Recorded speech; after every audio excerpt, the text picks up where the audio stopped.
Hello, my name is Mike. In this video, I'll show you how to view retro payment results. I'm signed in as a payroll administrator. There's been a retrospective rate change to the overtime premium rate.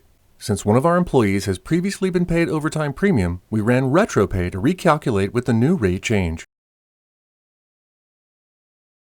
Here are his payroll processes, including the RetroPay that was run.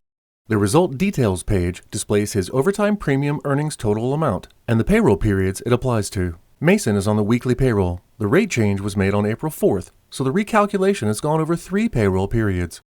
The dates listed indicate the specific payroll period of the retro results. Since the last payroll period that was recalculated ended on the 24th, the results are posted into the next payroll period, which starts on the 25th. I can drill down into each result for more details.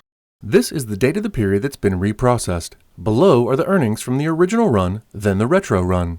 If I expand the element for more details, I can see the earnings for the original run, the earnings calculated with the new rate, and the difference which is reflected in the net retro pay amount.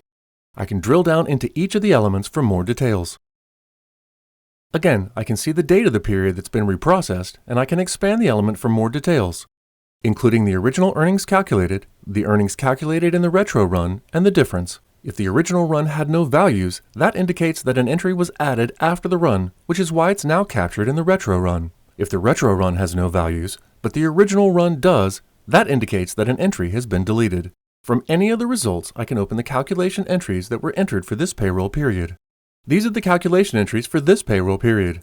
The date to determine the payroll period was carried forward from the retro payments page. I can drill down and see all the entries for that period. I can then search for and view all the overtime premium entries that were processed during this period. I can then quickly go back to the retro payment information. I've been looking at each individual result, but I can also look at the processes that have been run for this employee. For example, here is the Calculate Payroll that will actually consume the retro payment entries.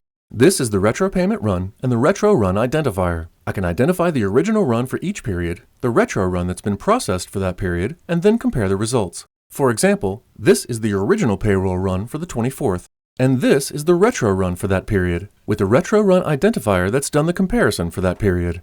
So instead of just looking at individual entries, I can review the original run. This opens the statement of earnings, where I can see the $30 of overtime premium.